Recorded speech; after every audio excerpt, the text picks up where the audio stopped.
ಓಂ ನಮೋ ವೆಂಕಟೇಶಾಯ. ಆಧ್ಯಾತ್ಮಿಕ ವಿಶೇಷಗಳಿಗೆ ಸ್ವಾಗತ. ಇಂದಿನ ಪ್ರಧಾನಾಂಶಗಳು.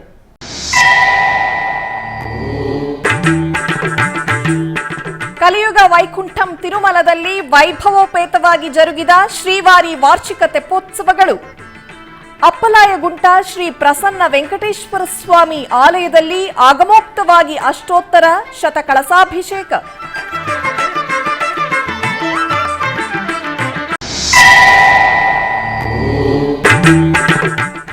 ಉಡುಪಿ ಶ್ರೀ ಶಂಕರನಾರಾಯಣ ದೇವಸ್ಥಾನದಲ್ಲಿ ಕಣ್ಣು ಕೋರೈಸುವಂತೆ ಶ್ರೀ ಶ್ರೀನಿವಾಸ ಕಲ್ಯಾಣೋತ್ಸವ. ಕುಂಭಕೋಣಂನಲ್ಲಿ ಅಶೇಷ ಭಕ್ತ ಜನರ ಸಾಕ್ಷಿಯಾಗಿ ಮಾಸಿ ಮಾಸ ಮಹಾ ಚಕ್ರಸ್ನಾನ ಮಹೋತ್ಸವ.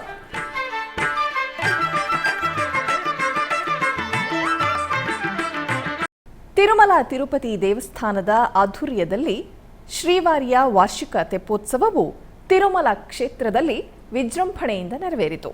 ಇದೇ ತಿಂಗಳ 9ನೇ ತಾರೀಖಿನಿಂದ 13ನೇ ತಾರೀಖಿನವರೆಗೂ ನಡೆದ ಉತ್ಸವದ ಅಂಗವಾಗಿ 4ನೇ ದಿನವಾದ ಬುಧವಾರ ಸಂಜೆ ಶ್ರೀದೇವಿ ಭೂದೇವಿ ಸಮೇತ ಶ್ರೀ ಮಲಯಪ್ಪ ಸ್ವಾಮಿಗೆ ತೆಪ್ಪೋತ್ಸವವನ್ನು ವಿಶೇಷವಾಗಿ ಆಯೋಜಿಸಲಾಗಿತ್ತು. ಅರ್ಚಕರು ಸ್ವಾಮಿ ಅಮ್ಮನವರನ್ನು ರೇಷ್ಮೆ ಪೇಟ, ವಜ್ರಾಭರಣ, ಮಲ್ಲಿಗೆ ಮಾಲೆಗಳಿಂದ ಅಲಂಕರಿಸಿ ತಿರುಚಿಯಲ್ಲಿರಿಸಿ ದೇವಸ್ಥಾನದಿಂದ ಸ್ವಾಮಿ ಪುಷ್ಕರಣಿಗೆ ಮೆರವಣಿಗೆಯಲ್ಲಿ ಕರೆತಂದರು. ವಿಶೇಷವಾಗಿ ಅಲಂಕರಿಸಿದ ತೆಪ್ಪದಲ್ಲಿ ಉತ್ಸವಾದಿಗಳನ್ನು ಕೊಂಡೊಯ್ಯಲಾಯಿತು. ಪ್ರತಿದಿನ ತೆಪ್ಪವನ್ನು ವಿಭಿನ್ನವಾಗಿ ಅಲಂಕರಿಸಲಾಗುತ್ತಿತ್ತು. ಇದರ ಅಂಗವಾಗಿ ಬುಧವಾರ ಎಲ್ಲೆಡೆ ತಾವರೆ ಹೂವುಗಳು, ನಂದಿವರ್ತನಂ ಮೊಗ್ಗುಗಳು ಹಾಗೂ ನಾನಾ ಬಗೆಯ ಪರಿಮಳ ಭರಿತ ಹೂಮಾಲೆಗಳು ಮತ್ತು ವಿದ್ಯುತ್ ದೀಪಗಳಿಂದ ಅಲಂಕರಿಸಲಾಗಿತ್ತು. ಈ ಹಿನ್ನೆಲೆಯಲ್ಲಿ ಶ್ರೀದೇವಿ ಭೂದೇವಿ ಸಮೇತ ಶ್ರೀ ಮಲಯಪ್ಪ ಸ್ವಾಮಿಯನ್ನು ತೆಪ್ಪದಲ್ಲಿ ಕುಳ್ಳಿರಿಸಿ ತಾಳಮೇಳ ಮಂಗಳ ವಾದ್ಯಗಳ ನಡುವೆ ಪುಷ್ಕರಣಿಯಲ್ಲಿ ಸಂತಸದಿಂದ ಸ್ವಾಮಿಯು ವಿಹರಿಸುತ್ತಾ ಭಕ್ತರಿಗೆ ಆಶೀರ್ವಾದವನ್ನು ನೀಡಿದರು.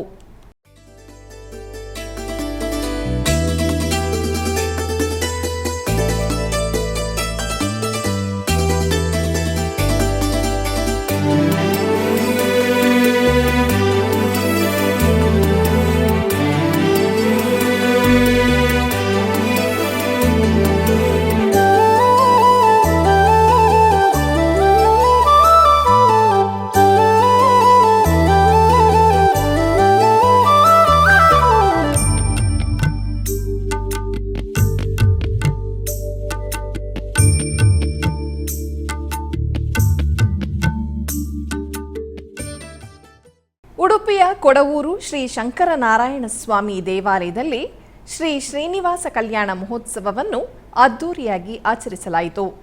ಉಡುಪಿಯ ಚಿಟ್ಟಾಡಿಯಲ್ಲಿರುವ ಶ್ರೀನಿವಾಸ ದೇವಸ್ಥಾನದಲ್ಲಿ ಶ್ರೀದೇವಿ ಭೂದೇವಿ ಸಹಿತ ಶ್ರೀನಿವಾಸ ದೇವರನ್ನು ವೈಭವದ ಮೆರವಣಿಗೆಯ ಮೂಲಕ ಕರೆತಂದು ದೇವಾಲಯದ ವಸಂತ ಮಂಟಪದಲ್ಲಿ ಪುಣ್ಯಾಹವಾಚನ, ಮಂಗಳ ಸ್ನಾನ, ಲಾಜಾಹೋಮ, ಅಕ್ಷತಾರೋಹಣ, ಮಾಂಗಲ್ಯ ಧಾರಣೆಯೊಂದಿಗೆ ಸಂಗೀತ ವಾದ್ಯ ಸೇವೆಗಳೊಂದಿಗೆ ಕುಕ್ಕಿಕಟ್ಟೆ ರಾಘವೇಂದ್ರ ತಂತ್ರಿಗಳ ನೇತೃತ್ವದಲ್ಲಿ ವೈಭವದ ಶ್ರೀನಿವಾಸ ಕಲ್ಯಾಣವು ಸಂಪನ್ನಗೊಂಡಿತು.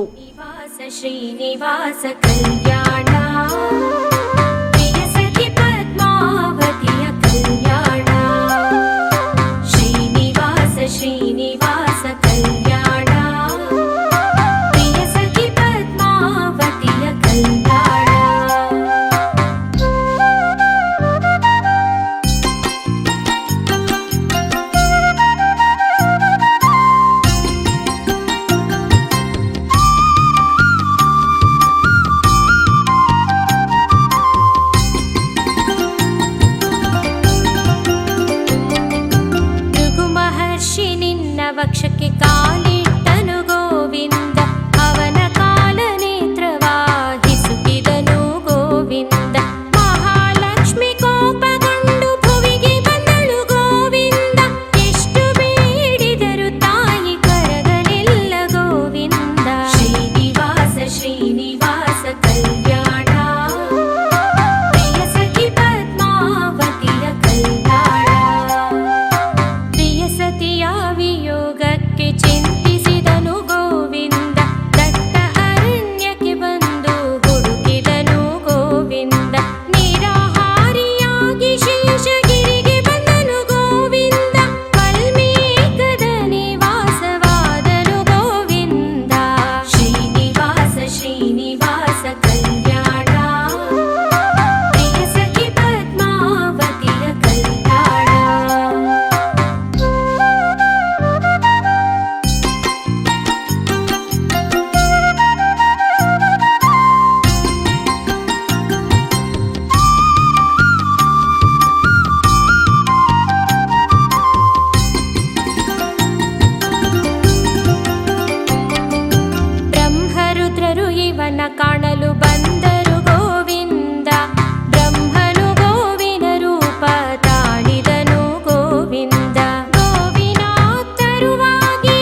ಶೃಂಗೇರಿ ಶಂಕರ ಮಠದಲ್ಲಿಂದು ಶ್ರೀ ಭಾರತೀ ತೀರ್ಥ ಸ್ವಾಮೀಜಿಯವರು ಶ್ರೀ ಚಂದ್ರಮೌಳೇಶ್ವರ ಸ್ವಾಮಿಗೆ ಪೂಜೆಯನ್ನು ಸಲ್ಲಿಸಿದರು. ಅಶೇಷ ಭಕ್ತಜನ ಪೂಜೆಯಲ್ಲಿ ಪಾಲ್ಗೊಂಡು ಧನ್ಯರಾದರು.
ತಿರುಪತಿಯ ಅಲಿಪಿರಿ ಶ್ರೀವಾರಿ ಪಾದಾಲ ಮಂಟಪದ ಜೀರ್ಣೋದ್ಧಾರ ಹಾಗೂ ಅಷ್ಟಬಂಧನ ಮಹಾಸಂಪ್ರೋಕ್ಷಣಾ ಕಾರ್ಯಕ್ರಮವು ಅದ್ಧೂರಿಯಾಗಿ ಪ್ರಾರಂಭಗೊಂಡಿವೆ. ತಿರುಮಲ ತಿರುಪತಿ ದೇವಸ್ಥಾನಂ ಇತ್ತೀಚೆಗೆ ಶ್ರೀವಾರಿಯ ಪಾದಾಲ ಮಂಟಪದಲ್ಲಿ ಅಗತ್ಯ ದುರಸ್ತಿ ಕಾರ್ಯವನ್ನು ಪೂರ್ಣಗೊಳಿಸಿದೆ. ಈ ಹಿನ್ನೆಲೆಯಲ್ಲಿ ಇದೇ ತಿಂಗಳ 13ನೇ ತಾರೀಖಿನಿಂದ 17ನೇ ತಾರೀಖಿನವರೆಗೆ ಅಷ್ಟಬಂಧನ ಮಹಾಸಂಪ್ರೋಕ್ಷಣಾ ಕಾರ್ಯಕ್ರಮಗಳನ್ನು ಆಯೋಜಿಸಲು ಟಿಟಿಡಿ ವ್ಯವಸ್ಥೆ ಮಾಡಿದೆ. ಇದರ ಅಂಗವಾಗಿ ಗುರುವಾರ ಬೆಳಗ್ಗೆ ದೇವಸ್ಥಾನದ ಆವರಣದಲ್ಲಿ ಟಿಟಿಡಿ ವೈಖಾನಸ ಆಗಮ ಸಲಹೆಗಾರ ಪರಾಂಕುಶಂ ಸೀತಾರಾಮಾಚಾರ್ಯ ಮತ್ತು ಅರ್ಚಕ ಕಿರಣ್ ಸ್ವಾಮಿಯವರು ವಿಶ್ವಕ್ಸೇನ ಆರಾಧನೆ, ಪುಣ್ಯಾಹವಾಚನ, ಪಂಚಗವ್ಯ ಪೂಜೆ, ರಕ್ಷಾಬಂಧನ ಪೂಜೆ, ಯಾಗಶಾಲಾ ವಾಸ್ತುಹೋಮ, ಅಗ್ನಿ ಪ್ರತಿಷ್ಠಾಪನೆ, ಅಕಲ್ಮಷ ಹೋಮ, ಯಜಮಾನ ಸಂಕಲ್ಪ ಕಾರ್ಯಕ್ರಮಗಳನ್ನು ನಡೆಸಿಕೊಟ್ಟರು. ನಂತರ ಪಂಚಗವ್ಯ ಪ್ರಾಶನ, ರಕ್ಷಾಬಂಧನ ಕಾರ್ಯಕ್ರಮಗಳನ್ನು ಏರ್ಪಡಿಸಿ ನೈವೇದ್ಯ ಸಲ್ಲಿಸಿ ಮಹಾಮಂಗಳಾರತಿಯನ್ನು ಬೆಳಗಲಾಯಿತು.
ತಿರುಪತಿ ಸಮೀಪದ ಅಪ್ಪಲಾಯಗುಂಟ ಶ್ರೀ ಪ್ರಸನ್ನ ವೆಂಕಟೇಶ್ವರ ಸ್ವಾಮಿ ದೇವಾಲಯವು ಹಬ್ಬದ ಪರಿಮಳದಿಂದ ದಿವ್ಯ ಪರಿಮಳವನ್ನು ಬೀರುತ್ತಿದೆ.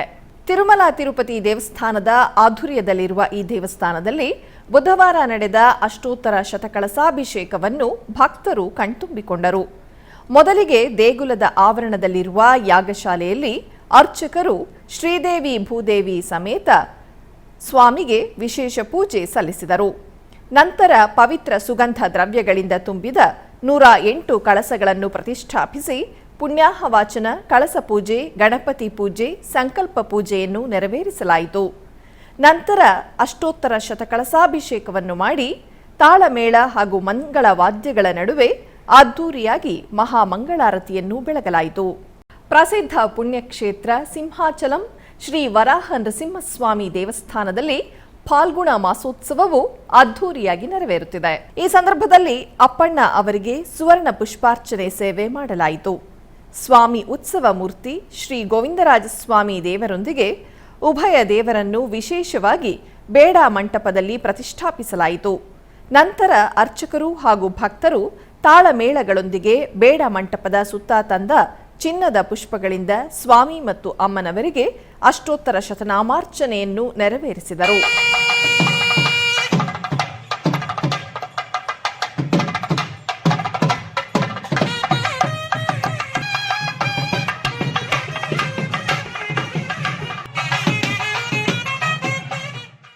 ಆಧ್ಯಾತ್ಮಿಕ ವಿಶೇಷಗಳಲ್ಲಿ ಚಿಕ್ಕದೊಂದು ವಿರಾಮ.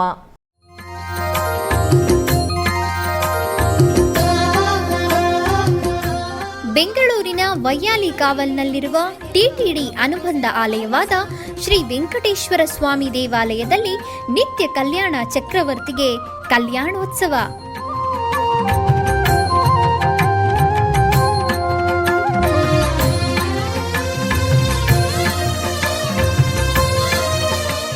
ಹಲವು ಕ್ರತುವುಗಳು ಸೇರಿ ಮಹಾ ಉತ್ಸವ.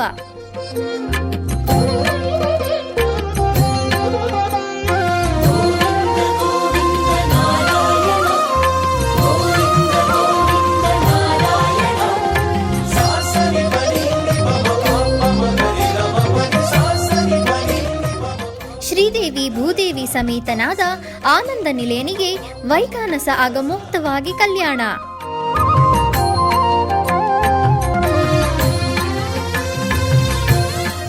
ಜಗತ್ ಕಲ್ಯಾಣಕ್ಕಾಗಿ ಜಗದೋತ್ತಾರಕನಿಗೆ ಪ್ರತಿ ಶನಿವಾರ ಮತ್ತು ಭಾನುವಾರಗಳಂದು ಕಲ್ಯಾಣೋತ್ಸವವು ಜರುಗುತ್ತದೆ.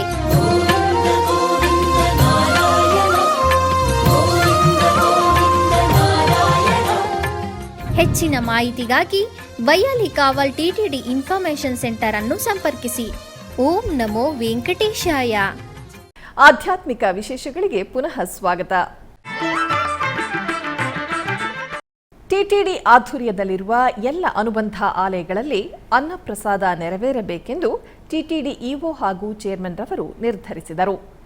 ಇದರ ಅಂಗವಾಗಿ ಬೆಂಗಳೂರಿನ ವೈಯಾಲಿ ಕಾವಲ್ನಲ್ಲಿರುವ ಟಿಟಿಡಿ ಅನುಬಂಧ ಆಲಯವಾದ ಶ್ರೀ ವೆಂಕಟೇಶ್ವರ ಸ್ವಾಮಿ ದೇವಾಲಯದಲ್ಲಿ ಪ್ರತಿದಿನ ಅನ್ನ ಸಂತರ್ಪಣೆ ಕಾರ್ಯಕ್ರಮವು ಜರುಗುತ್ತಿದೆ. ಸಪ್ತಗಿರಿ ವಾಸನನ್ನು ದರ್ಶಿಸಲು ಬರುವ ಭಕ್ತರು ಸ್ವಾಮಿಯನ್ನು ದರ್ಶಿಸಿ ಕಲ್ಯಾಣ ಚಕ್ರವರ್ತಿಯ ಪ್ರಸಾದವನ್ನು ಸ್ವೀಕರಿಸಿ ಶ್ರೀಮನ್ನಾರಾಯಣನ ಕೃಪೆಗೆ ಪಾತ್ರರಾಗುತ್ತಿದ್ದಾರೆ. ಭಕ್ತರು ತಮ್ಮ ಶುಭ ಕಾರ್ಯಗಳಾದ ಜನ್ಮದಿನ, ಮದುವೆ ವಾರ್ಷಿಕೋತ್ಸವ, ಷಷ್ಠಿಪೂರ್ತಿ ಇನ್ನು ಅನೇಕ ಶುಭ ಕಾರ್ಯಗಳಲ್ಲಿ ನಿತ್ಯ ನಿರ್ವಹಿಸಲಿರುವ ಅನ್ನದಾನಕ್ಕೆ ತಮ್ಮ ಉದಾರ ಮನಸ್ಸಿನಿಂದ ಅನ್ನ ಪ್ರಸಾದವನ್ನು ನೆರವೇರಿಸುವ ಇಚ್ಛೆಯಿದ್ದವರು ಬೆಂಗಳೂರಿನ ಟಿಟಿಡಿ ಆಲಯದ ಪ್ರಧಾನ ಕಚೇರಿಯನ್ನು ಸಂಪರ್ಕಿಸಬೇಕಾಗಿ ವಿನಂತಿಸಲಾಗಿದೆ.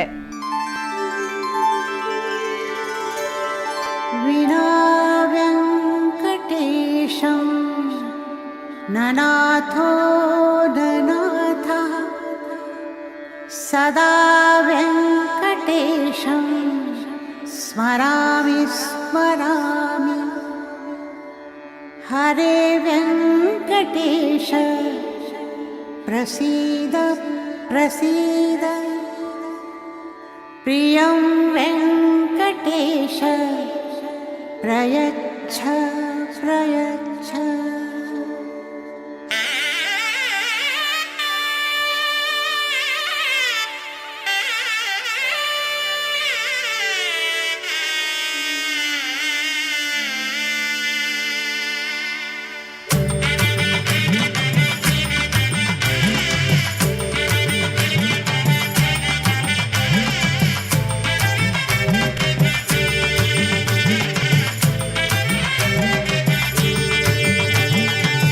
ಗೋವಿಂದ ಗೋವಿಂದ ಗೋವಿಂದ ಗೋವಿಂದ ಗೋವಿಂದ ಗೋವಿಂದ ಗೋವಿಂದ ಗೋವಿಂದ ಕಲ್ಯಾಣ ವೆಂಕಟೇಶ್ವರ ಗೋವಿಂದ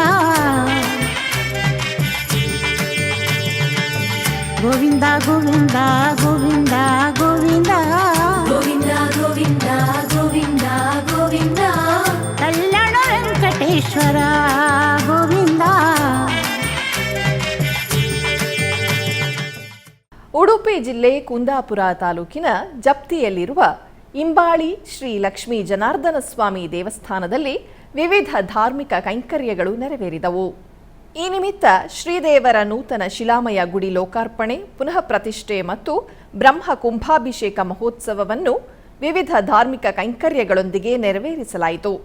ಇದರ ಅಂಗವಾಗಿ ಶಸ್ತ್ರಪೂಜೆ, ಗೇಹ ಪರಿಗ್ರಹ, ಸ್ಥಾನ ಶುದ್ಧಿ, ಪ್ರಾಸಾದ ಶುದ್ಧಿ, ವಾಸ್ತುಪೂಜೆ, ರಾಕ್ಷೋಗ್ನ ಹೋಮ, ವಾಸ್ತು ಹೋಮ, ಬಲಿದಾನವನ್ನು ನೆರವೇರಿಸಲಾಯಿತು.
ದೇವಾಲಯಗಳ ನಗರವಾದ ಕುಂಭಕೋಣಂನಲ್ಲಿ ಮಾಸಿ ಮಹಾ ಚಕ್ರಸ್ನಾನವನ್ನು ವೈಭವದಿಂದ ಆಚರಿಸಲಾಯಿತು. ಸುರಿಯುವ ಮಳೆಯ ಹೊರತಾಗಿಯೂ ಸಾವಿರಾರು ಭಕ್ತರು ಮಹಾ ಚಕ್ರಸ್ನಾನದಲ್ಲಿ ಭಾಗವಹಿಸಿ ಪವಿತ್ರ ಸ್ನಾನ ಮಾಡಿ ದೇವರ ದರ್ಶನ ಪಡೆದರು. ಕುಂಭಕೋಣಂನಲ್ಲಿ ಪ್ರಸಿದ್ಧವಾದ ಮಾಸಿ ಮಹಾ ಉತ್ಸವವು 3ನೇ ತಾರೀಖಿನಂದು ಧ್ವಜಾರೋಹಣದೊಂದಿಗೆ ಭವ್ಯ ಸಮಾರಂಭದೊಂದಿಗೆ ಪ್ರಾರಂಭವಾಯಿತು. ಉತ್ಸವದ ಪ್ರಮುಖ ಕಾರ್ಯಕ್ರಮವಾದ ಮಾಸಿ ಮಹಾಮನ ನಡೆಯಿತು. ಇದರ ಅಂಗವಾಗಿ ಕಾಶಿ ವಿಶ್ವನಾಥ, ಅಭಿಮುಖೇಶ್ವರ, ಗೌತಮೇಶ್ವರ, ವ್ಯಾಜಸೋಮೇಶ್ವರ, ಕಾಳಹಸ್ತೀಶ್ವರ, ಏಕಾಂಬರೇಶ್ವರ, ಪಾಣಪುರೀಶ್ವರ, ನಾಗೇಶ್ವರ, ತ್ರಿಕೋಟೇಶ್ವರ ಮತ್ತು ಅಮೃತ ಕಳಸನಾಥ ಎಂಬ 10 ಶಿವ ದೇವಾಲಯಗಳಿಂದ ವಿಶೇಷ ಹೂವುಗಳಿಂದ ಅಲಂಕರಿಸಲ್ಪಟ್ಟ ಉತ್ಸವ ಮೂರ್ತಿಗಳನ್ನು ಮೆರವಣಿಗೆಯಲ್ಲಿ ಕರೆತರಲಾಯಿತು.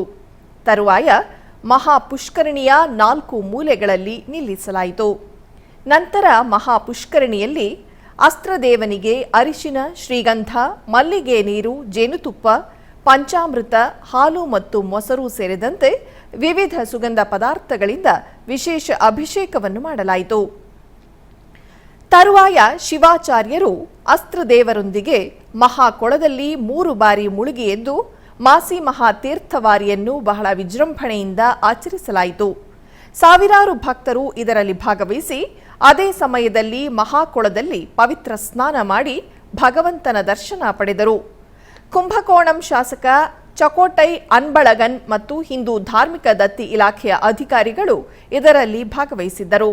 ಕುಂಭಕೋಣಂನಲ್ಲಿ ನಡೆದ ಚಕ್ರಸ್ನಾನ ಪೂಜೆಗಳಲ್ಲಿ ತಮಿಳುನಾಡು ಮಾತ್ರವಲ್ಲದೆ ವಿವಿಧ ಜಿಲ್ಲೆಗಳು ಮತ್ತು ಕರ್ನಾಟಕ, ಆಂಧ್ರಪ್ರದೇಶ ರಾಜ್ಯಗಳ ಭಕ್ತರು ಮಹಾಕೊಳದಲ್ಲಿ ಪವಿತ್ರ ಸ್ನಾನ ಮಾಡಿ ಭಗವಂತನ ದರ್ಶನ ಪಡೆದರು.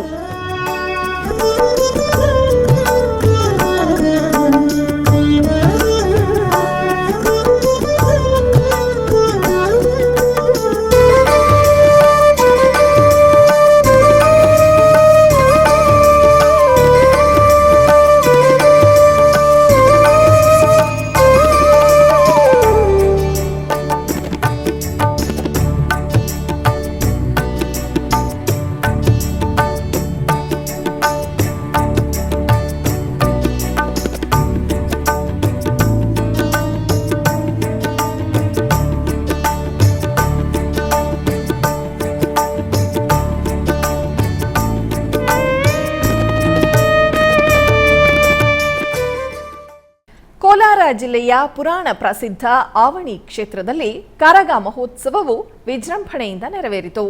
ಈ ನಿಮಿತ್ತ ಆವಣಿ ಮತ್ತು ಸುತ್ತಮುತ್ತಲಿನಲ್ಲಿರುವ ಗ್ರಾಮಗಳಿಂದ ವಿವಿಧ ದೇವತಾ ಪಲ್ಲಕ್ಕಿಗಳು ಆಗಮಿಸಿತ್ತು.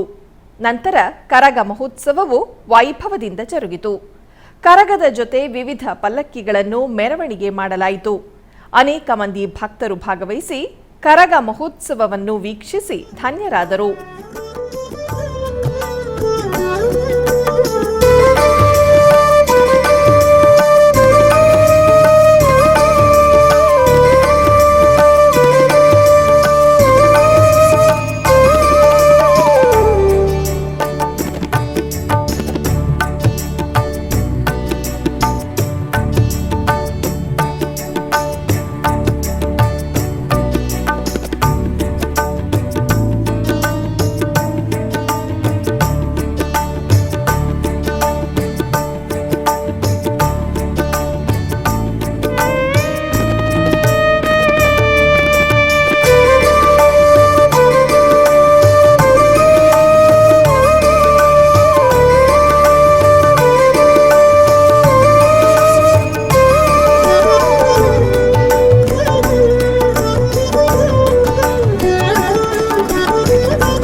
ಆಂಧ್ರಪ್ರದೇಶ ರಾಜ್ಯದ ನಂದ್ಯಾಲ ಜಿಲ್ಲೆಯ ಶ್ರೀಶೈಲಂನಲ್ಲಿ ಇದೇ ತಿಂಗಳ 27ನೇ ತಾರೀಖಿನಿಂದ 31ನೇ ತಾರೀಖಿನವರೆಗೂ ಯುಗಾದಿ ಮಹೋತ್ಸವವನ್ನು ಆಚರಿಸಲಾಗುವುದು.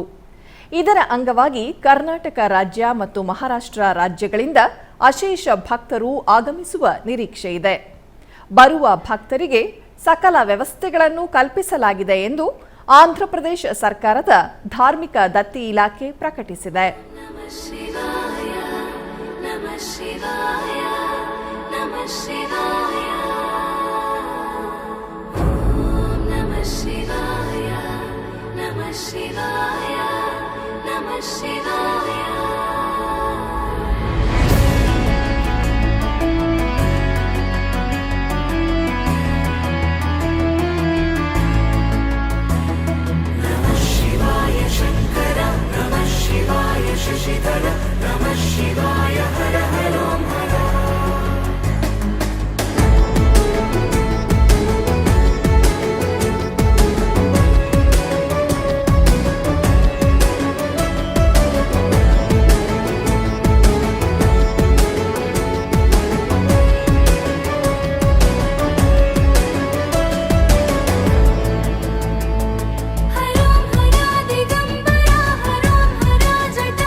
ಚಿಕ್ಕಬಳ್ಳಾಪುರ ಜಿಲ್ಲೆ ಶ್ರೀ ಕ್ಷೇತ್ರ ಕೈವಾರದ ಶ್ರೀ ಅಮರನಾರಾಯಣ ಸ್ವಾಮಿ ದೇವಾಲಯದಲ್ಲಿ ಬ್ರಹ್ಮ ರಥೋತ್ಸವದ ಅಂಗವಾಗಿ ಶೇಷವಾಹನೋತ್ಸವವನ್ನು ಹಮ್ಮಿಕೊಳ್ಳಲಾಗಿತ್ತು. ಇದರ ಅಂಗವಾಗಿ ಶ್ರೀದೇವಿ ಭೂದೇವಿ ಸಮೇತ ಶ್ರೀ ಅಮರನಾರಾಯಣ ಸ್ವಾಮಿ ಉತ್ಸವ ವಿಗ್ರಹಗಳನ್ನು ಸರ್ವಾಲಂಕೃತವಾಗಿ ಶೇಷವಾಹನೋತ್ಸವದಲ್ಲಿ ಅಲಂಕರಿಸಿ ಪೂಜಿಸಲಾಯಿತು. ಭಕ್ತರು ಅಧಿಕ ಸಂಖ್ಯೆಯಲ್ಲಿ ಪಾಲ್ಗೊಂಡು ಪಾವನರಾದರು.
ಜಿಲ್ಲೆ ಮುಳಬಾಗಿಲು ತಾಲೂಕು ಕದರಿಪುರ ಗ್ರಾಮದಲ್ಲಿ ನೆಲೆಸಿರುವ ಕಂಬದ ಶ್ರೀ ಲಕ್ಷ್ಮೀ ನರಸಿಂಹಸ್ವಾಮಿ ದೇವಾಲಯದಲ್ಲಿ ಹನುಮಂತ ವಾಹನೋತ್ಸವವು ವೈಭವೋಪೇತವಾಗಿ ಜರುಗಿತು. ಇದರ ಅಂಗವಾಗಿ ಗರ್ಭಗುಡಿಯಲ್ಲಿರುವ ದೇವರುಗಳನ್ನು ವಿಶೇಷವಾಗಿ ಅಲಂಕರಿಸಿ ಪೂಜಿಸಲಾಯಿತು. ನಂತರ ಗಣಪತಿ ಪೂಜೆ, ಕಳಸಾರಾಧನೆ, ಪ್ರಾಯಶ್ಚಿತ್ತ ಹೋಮಗಳನ್ನು ಆಚರಿಸಿ ಬಲಿಹರಣ ಮಾಡಲಾಯಿತು. ನಂತರ ವೇದಿಕೆಯಲ್ಲಿ ಹನುಮಂತ ವಾಹನದ ಮೇಲೆ ಶ್ರೀನಿವಾಸನನ್ನು ಆಸೀನಗೊಳಿಸಲಾಯಿತು. ತರುವಾಯ ಪೂಜೆಯನ್ನು ಸಲ್ಲಿಸಿ ಹನುಮಂತ ವಾಹನೋತ್ಸವವನ್ನು ಮಾಡಲಾಯಿತು. ಅನೇಕ ಮಂದಿ ಭಕ್ತರು ಹನುಮಂತ ವಾಹನೋತ್ಸವದಲ್ಲಿ ಪಾಲ್ಗೊಂಡು ಧನ್ಯರಾದರು.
ಕೊಪ್ಪಳ ಜಿಲ್ಲೆಯ ಕುಷ್ಟಗಿ ನಗರದ ಶ್ರೀ ಅಡವಿರಾಯರ ದೇವಸ್ಥಾನದಲ್ಲಿ ಗುರುವಾರದ ನಿಮಿತ್ತ ಶ್ರೀ ಗುರುರಾಯರ ಮೃತ್ತಿಕಾ ಬೃಂದಾವನಕ್ಕೆ ವಿಶೇಷ ಪೂಜೆಯನ್ನು ಸಲ್ಲಿಸಲಾಯಿತು.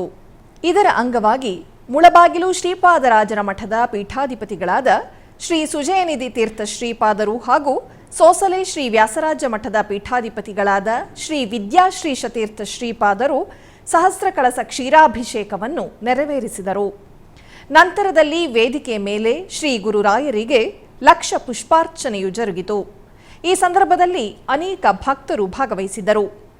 ಮುಳಬಾಗಿಲು ಶ್ರೀಪಾದರಾಜರ ಮಠದ ಪೀಠಾಧಿಪತಿಗಳಾದ ಶ್ರೀ ಸುಜಯನಿಧಿ ತೀರ್ಥ ಶ್ರೀಪಾದರು ಹಾಗೂ ಸೋಸಲೆ ಶ್ರೀ ವ್ಯಾಸರಾಜ ಮಠದ ಪೀಠಾಧಿಪತಿಗಳಾದ ಶ್ರೀ ವಿದ್ಯಾಶ್ರೀ ತೀರ್ಥ ಶ್ರೀಪಾದರು ಈ ಸಂದರ್ಭದಲ್ಲಿ ಅನುಗ್ರಹ ಸಂದೇಶವನ್ನು ನೀಡಿದರು.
ವಿಶೇಷವಾಗಿ ಈ ಕುಷ್ಟಗಿ ನಗರದಲ್ಲಿ ರಾಘವೇಂದ್ರ ಸಪ್ತಾಹವನ್ನು ಭಕ್ತರ ಸಹಕಾರದೊಂದಿಗೆ ಮಂತ್ರಾಲಯದ ಪರಿಮಳಾಚಾರ್ಯ ತಂಡ ಈ ಒಂದು ಕಾರ್ಯಕ್ರಮವನ್ನು ವಿಜೃಂಭಣೆಯಿಂದ ಇಲ್ಲಿ ನಡೆಸಿದ್ದಾರೆ.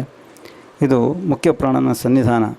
ಇಂತಹ ಸನ್ನಿಧಾನದಲ್ಲಿ ತಮ್ಮ ಶಿಷ್ಯರಾದಂತಹ ರಾಘವೇಂದ್ರ ಸ್ವಾಮಿಗಳ ಜನ್ಮದಿನವನ್ನು ವಿಶೇಷವಾಗಿ ಆಚರಿಸ್ತಿರೋದು ಬಹಳ ಸೂಕ್ತವಾಗಿದೆ.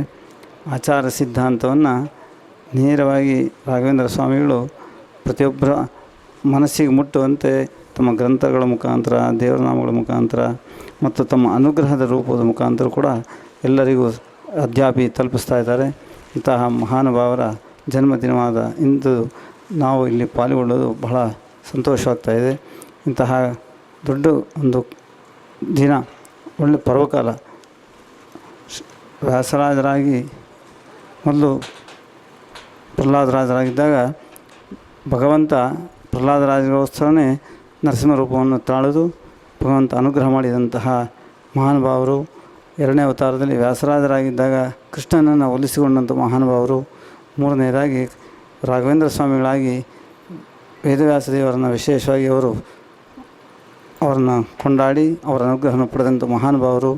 ಇಂತಹ ದೊಡ್ಡ ನಮ್ಮ ಮಾತೃ ಸಮಾಜಕ್ಕೆ, ಇಡೀ ಸಮಾಜಕ್ಕೆ ಹೆಮ್ಮೆಯಾದಂತಹ ಮಹಾನುಭಾವರಂಥ ರಾಘವೇಂದ್ರ ಸ್ವಾಮಿಗಳ ಈ ಸಪ್ತಾಹ ಕಾರ್ಯಕ್ರಮದಲ್ಲಿ ಪ್ರತಿಯೊಬ್ಬರು ಪಾಲ್ಗೊಂಡಿದ್ದೀರಾ. ಅವರ ವಿಶೇಷ ಅನುಗ್ರಹ ಪ್ರತಿಯೊಬ್ಬರಿಗೂ ಸಿಗಲಿ. ಇಂತಹ ಒಂದು ಕಾರ್ಯಕ್ರಮ ಪ್ರತಿ ವರ್ಷ ನಮ್ಮ ಪರಿಮಳಾಚಾರ್ಯ ತಂಡದವರು ಒಂದೊಂದು ಗ್ರಾಮವನ್ನು ಆರಿಸಿಕೊಂಡು ಅಲ್ಲಿ ಭಗವದ್ಭಕ್ತರಿಗೆಲ್ಲ ರಾಘವೇಂದ್ರ ಸ್ವಾಮಿಗಳ ವಿಶೇಷ ಅನುಗ್ರಹ ಪಡೆಯುವಂತೆ ಮಾಡ್ತಾ ಇದ್ದಾರೆ. ಇಂತಹ ಕಾರ್ಯಕ್ರಮ 2002ರಲ್ಲಿ ಮುಳಬಾಗಿಲಿನಲ್ಲಿ ಶ್ರೀಪಾದರಾಜ ಸನ್ನಿಧಾನದಲ್ಲಿ ಮಾಡಿದ್ರು. ಆಗ ನಾವಿನ್ನು ಪೂರ್ವಾಶ್ರಮದಲ್ಲಿದ್ವಿ. ನಮಗೆ ರಾಘವೇಂದ್ರ ಸಪ್ತಾಹ ಅಂದರೆ ಏನೂ ಗೊತ್ತಿರಲಿಲ್ಲ. ರಾಘವೇಂದ್ರ ಸ್ವಾಮಿಗಳ ಸಪ್ತಾಹ ಅಂದರೆ ಯಾಕೆ ಮಾಡ್ತಾರೆ ಏನು ಅಂತ ಗೊತ್ತಿರಲಿಲ್ಲ. ಆಗ ಅಲ್ಲಿ ನೋಡಿ ಆ ಒಂದು ಕಾರ್ಯಕ್ರಮದ ವಿಶಿಷ್ಟತೆಯನ್ನು ಕಂಡು ಬಹಳ ಸಂತೋಷ ಆಯಿತು. ಇಷ್ಟೊಂದು ಕಾಳಜಿ ವಹಿಸಿ ಪ್ರತಿಯೊಬ್ಬರಿಗೂ ರಾಯರ ವಿಶೇಷ ಅನುಗ್ರಹ ತಲುಪಿಸುವಂತೆ ಮಾಡ್ತಾ ಇರೋ ಒಂದು ಶಕ್ತಿ ಅವರಿಗೆ ಕೊಟ್ಟಿದ್ದಾನೆ ಭಗವಂತ. ಗುರುಗಳ ವಿಶೇಷ ಕಾರುಣ್ಯ ಅವರಿಗಿದೆ. ಹೀಗಾಗಿ ಈ ಕಾರ್ಯಕ್ರಮ ಪ್ರತಿಯೊಂದು ಕ್ಷೇತ್ರದಲ್ಲೂ ಯಶಸ್ವಿಯಾಗಿ ಕಂಡು ರಾಯರ ಭಕ್ತರಿಗೆಲ್ಲರಿಗೂ ಅವರ ಪ್ರಸಾದ ಸಿಗುವಂತೆ ಮಾಡ್ತಾ ಇದ್ದಾರೆ. ಇದಕ್ಕೆ ಅವರು ಅಭಿನಂದನಾರ್ಹರು. ಮತ್ತು ಇಂತಹ ಕಾರ್ಯಕ್ರಮಗಳು ವಿಶೇಷವಾಗಿ ನಡೆದು ಎಲ್ಲರಿಗೂ ಜ್ಞಾನ ಭಕ್ತಿ ವೈರಾಗ್ಯಗಳು ತಲುಪಲಿ. ನಮ್ಮ ಆಚಾರ ಸಿದ್ಧಾಂತವಾದಂಥ ಹರಿಸರ್ವೋತ್ತಮ ವೈಜೀವೋತ್ತಮ ಪ್ರತಿಯೊಬ್ಬರಿಗೂ ಮನಸ್ಸಿನಲ್ಲಿ ನಿಲ್ಲುವಂತೆ ಆಗಲಿ, ಪ್ರತಿಯೊಬ್ಬರಿಗೂ ಭಗವಂತನ ಅನುಗ್ರಹ ಗುರುಗಳ ಮುಖಾಂತರ ದೊರಕಲಿ ಅಂತ ತಿಳಿಸ್ತಾ, ಇಂತಹ ಸಂದರ್ಭದಲ್ಲಿ ಎಲ್ಲರೂ ಇದರಲ್ಲಿ ಪಾಲ್ಗೊಳ್ಳುವುದು ಅಪರೂಪ. ಆದರೆ ಯಾರು ಪಾಲ್ಗೊಂಡಿದ್ದೀರಾ ಅವರು ಪ್ರತಿಯೊಬ್ಬರಿಗೂ ಇದರ ಬಗ್ಗೆ ಹಂಚಿ ಮುಂದೆ ಈ ಕಾರ್ಯಕ್ರಮ ಇನ್ನೂ ಯಶಸ್ವಿಯಾಗಿ ಬೇರೆ ಬೇರೆ ಪ್ರಾಂತ್ಯಗಳಲ್ಲಿ ಪ್ರತಿಯೊಬ್ಬರ ಊರುಗಳಲ್ಲಿ ನಡೆಯುವಂತೆ ಆಗಲಿ ಅಂಥೇಳಿ ಆಶಿಸ್ತಾ, ಇಂತಹ ಒಂದು ಕಾರ್ಯಕ್ರಮ ಬಹಳ ಔಚಿತ್ಯಪೂರ್ಣ. ಏಕೆಂದರೆ ರಾಘವೇಂದ್ರ ಸ್ವಾಮಿಗಳ ಉಪಕಾರ ಇವತ್ತು ನಾವು ಪ್ರತಿಯೊಬ್ಬರೂ ನೆನೆಸ್ಕೊಳ್ಬೇಕಾದ್ದು. ಯಾರು ಇಲ್ಲಿ ಜಾತಿ ಮತ ಭೇದ ಇಲ್ಲದೆ ಅವರು ಎಲ್ಲರಿಗೂ ಅನುಗ್ರಹ ಮಾಡ್ತಾ ಇದ್ದಾರೆ. ಇಂತಹ ಗುರುಗಳು ನಮ್ಮ ಕಾಲದಲ್ಲಿ ಸಿಕ್ಕಿರೋದು, ನಮಗೆ ಸಿಕ್ಕಿರೋದು ಬಹಳ ಪುಣ್ಯವಾದಂಥ ಕೆಲಸ. ಇಂತಹ ಕಾಲದಲ್ಲಿ ಅವರ ಸ್ಮರಣೆ, ಅವರ ಗ್ರಂಥಗಳ ಅವಲೋಕನ ಇವೆಲ್ಲ ಮಾಡೋದು ನಮಗೆ ದೊಡ್ಡ ಭಾಗ್ಯ. ಇಂತಹದನ್ನು ನಾವು ಸದುಪಯೋಗ ಮಾಡಿಕೊಂಡು ಪ್ರತಿಯೊಬ್ಬರೂ ಅವರ ಮಾರ್ಗದಲ್ಲಿ ಅನುಸರಿಸಿ ತತ್ವಜ್ಞಾನವನ್ನು ಪಡೆಯುವುದಕ್ಕೆ ಎಲ್ಲರೂ ಪ್ರಯತ್ನ ಮಾಡಬೇಕು. ಇಂತಹ ಒಂದು ಜ್ಞಾನ ಕಾರ್ಯ ವಿಶೇಷವಾಗಿ ನಡೆದು ಪ್ರತಿಯೊಬ್ಬರಿಗೂ ಸನ್ಮಂಗಳ ಉಂಟಾಗಲಿ ಅಂತ ಹೇಳಿ ನಮ್ಮ ಉಪವಾಸ ಮೂರ್ತಿಯಲ್ಲಿ ಪ್ರಾರ್ಥನೆ ಮಾಡಿ ನಾರಾಯಣ ಸ್ಮರಣೆ ಮಾಡುತ್ತೆ. ಅವರು ವೇದಗಳಿಗೆ ನೇರವಾಗಿ ವ್ಯಾಖ್ಯಾನ ಮಾಡಿದ್ದಾರೆ. ಆಚಾರ್ಯರ ಭಾಷ್ಯವನ್ನು ಅನುಸರಿಸಿ ನೇರವಾಗಿ ವೇದ ಮಂತ್ರಗಳ ವ್ಯಾಖ್ಯಾನ ಮಾಡಿದ್ದಾರೆ. ಉಪನಿಷತ್ತುಗಳಿಗೆ ವ್ಯಾಖ್ಯಾನ ಮಾಡಿದ್ದಾರೆ. ಗೀತಾ ಭಗವದ್ಗೀತೆಗೆ 2 ಗ್ರಂಥಗಳು ಅದನ್ನು ವ್ಯಾಖ್ಯಾನಗಳನ್ನು ರಚನೆ ಮಾಡಿದ್ದಾರೆ. ಬ್ರಹ್ಮಸೂತ್ರಗಳಿಗೆ ವ್ಯಾಖ್ಯಾನವನ್ನು ನೇರವಾದ ವ್ಯಾಖ್ಯಾನ, ಅದ್ಭುತವಾದ ವ್ಯಾಖ್ಯಾನ ತಂತ್ರದೀಪಿಕಾ ಅಂತ ಹೆಸರು. ಆಚಾರ್ಯರ ಗ್ರಂಥಗಳಿಗೆ ನೇರವಾಗಿಯೂ ವ್ಯಾಖ್ಯಾನ ಮಾಡಿದ್ದಾರೆ.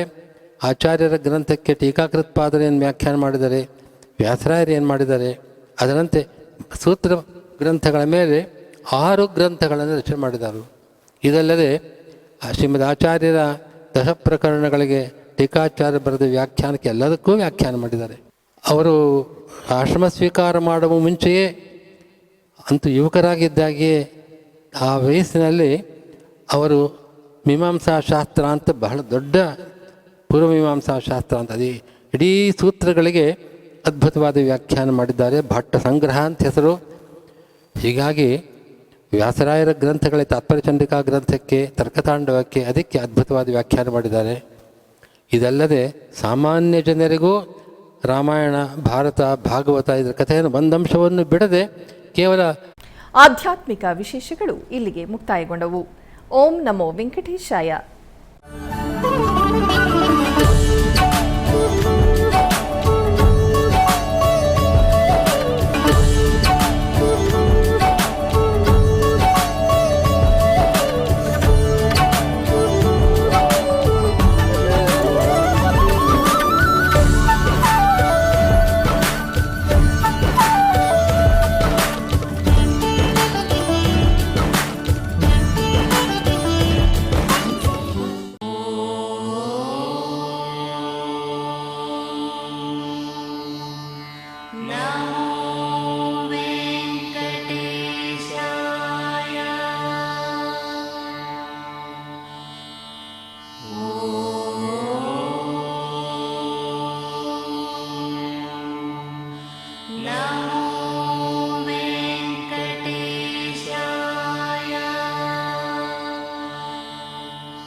Now